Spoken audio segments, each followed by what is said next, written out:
The rise of the Tea Party movement is one of the biggest political stories in this election.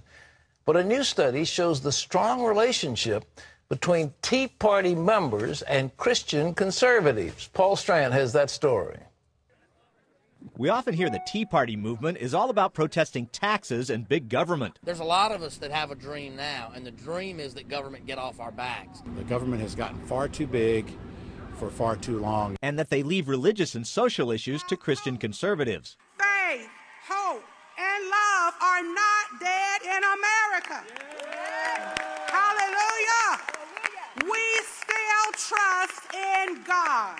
But new research shows there's a strong overlap between Tea Partiers and Christian conservatives. Dr. Robert Jones helped lead this brand new research. We found that nearly half, 47%, of those who say they consider themselves a part of the Tea Party movement also say they consider themselves part of the Christian conservative movement. Because of their dislike of intrusive government, conventional wisdom has it the Tea Party is mostly made up of libertarians who usually share a live and let live philosophy on many social issues. Not so, says Jones. Among those who identify with the Tea Party, they're actually social conservatives and not social libertarians. Take abortion. 63% of Tea Partiers say it should be illegal in all or most cases. Hardly a libertarian viewpoint. Those people are well-rounded conservatives, and they want to do something on the life issue as well. 8 in 10 Tea Party people call themselves Christians. 57% label themselves conservative Christians.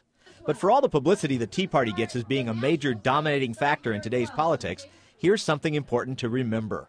Just 11% of Americans see themselves as part of the Tea Party movement.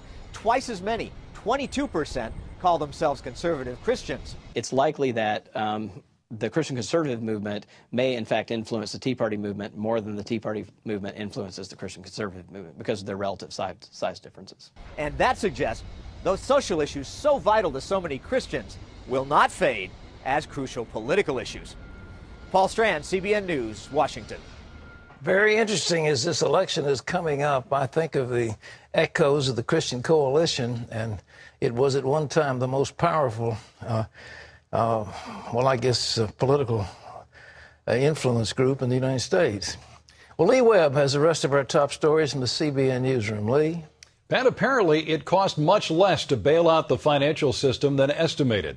Government officials thought it would cost $700 billion. But now the Treasury Department says the price is about $50 billion.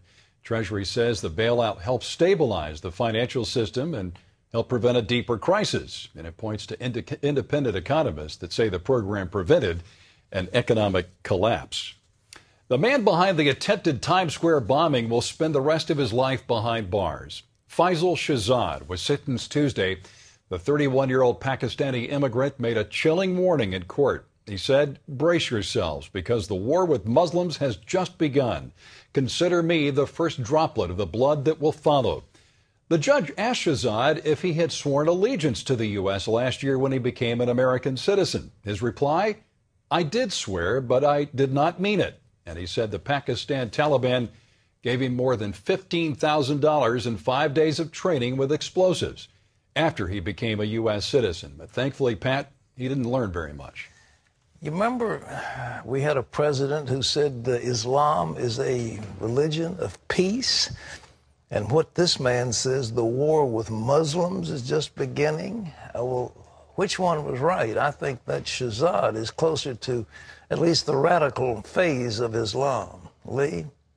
The global campaign against Israel's legitimacy as a nation continues, but a group of global leaders is standing up to say enough is enough. Eric Stackelback shows us how they're working together to support the Jewish state. When Israeli commandos boarded a ship full of anti-Israel activists and Islamic terrorists earlier this year, the world erupted in protest, not against the ship's occupants or the Turkish government that sponsored them, but against Israel. It was the same story in 2009, when Israel struck back against Hamas terrorists in Gaza. The UN issued a report soon after, roundly condemning Israel's actions. Security is Israel. Always security is Israel. Is not true. It's clear that Israel could use a few friends on the world stage, and the former president of Spain has answered the call. Jose Maria Aznar told CBN News recently about his new initiative called Friends of Israel. It's an international effort that includes the former presidents of Peru and the Czech Republic. They've come together to defend Israel's right to exist. You've said if Israel goes down, we all go down. Explain what you mean by that. If Israel is a part of the Western world, if the Western world is eliminated of this part of the world, this is a problem for all of us, not only for the Israel. Will be a great victory for the enemies of democracy, of the enemies of freedom.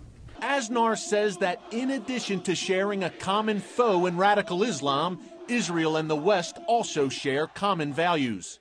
Talk about what Israel has meant, Israel and the Jewish people have meant historically to Western civilization. I cannot explain Europe, I cannot explain my country, I cannot explain myself without reference to this heritage. They share with us the same values: freedom, democracy, tolerance, pluralism. Why do you think there's such, in many cases, anti-Israel sentiment in the UN, in some European nations? How can we explain that? The world is complicated. Trying to isolate Israel is not a good policy. And to demonize always Israel is not a good policy. Enough is enough. Several U.S. lawmakers recently endorsed Friends of Israel. Asnar expects the group to continue to grow, with the threat posed to Israel by a nuclear Iran increasingly at the forefront. Eric Stakelbeck, CBN News, Washington. You can see Eric's extended interview with former President Asnar on Stakelback on Terror. You can find that on our website at cbnnews.com. And Pat, I know you're encouraged by what Asnar told her. I am. Well, the thing about Asnar, he was with us in Iraq. He was one of the few that stood up as a national leader to stand with the American president and our initiative in the Middle East. He lost his election in Spain, but nevertheless, he's got a powerful voice, and we congratulate him. Lee? Pat, 1 in 4 adults between the ages of 18 and 34 are binge drinking, according to a new study by the Centers for Disease Control and Prevention. The CDC defines binge drinking as 4 or more drinks for women and 5 or more drinks for men over a few hours. Men are twice as likely as women to binge drink, and the practice is more common among whites than blacks. Each year in the U.S., excessive drinking and binge drinking kills more than 79,000 people. American adults are not exercising. A new study shows that only about 5% are doing a significant amount of physical activity each day. Researchers for the American Time Use Survey asked participants what they had done in the past 24 hours. Most people reported doing light activities. Over 95% said eating and drinking. 71% said driving, and only 5% reported that they ran or used exercise equipment. Nearly 40% of the calories that children consume come from junk food. That's according to the National Cancer Institute in Bethesda, Maryland. Researchers studied the diet of kids ages 2 to 18. Half of the unhealthiest calories come from just 6 foods: soda, sugary fruit drinks, and pizza. Grain desserts like cake, cookies, and donuts. Dairy desserts such as ice cream and whole milk because it contains more fat than skim milk. Some nutritionists blame the food industry for making so many foods with so-called empty calories. They also say most parents and their children just don't know the nutritional value of the foods they're eating. Pat? You know, you have a little 7-year-old. Yeah. Do you let him just eat anything he wants to? Absolutely not. All right. Come on now. What do you do? Well, listen, whatever I buy is what I cook. What I cook, you better eat. And that's always healthy. And if he doesn't eat, he goes hungry.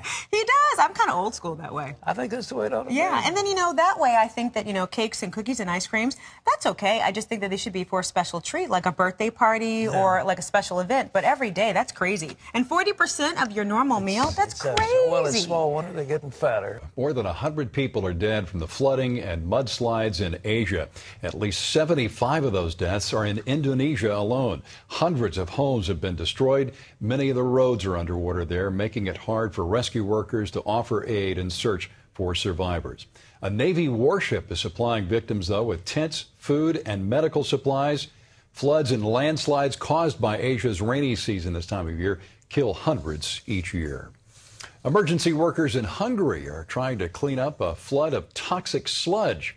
1 million cubic meters of the toxic waste engulfed several towns, killing at least 4 people. It was the result of a massive sludge reservoir bursting at its banks at an alumina plant. The sludge contains heavy metals and can be deadly if ingested.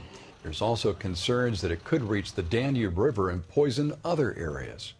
You can always get the latest from CBN News by going to our website at cbnnews.com.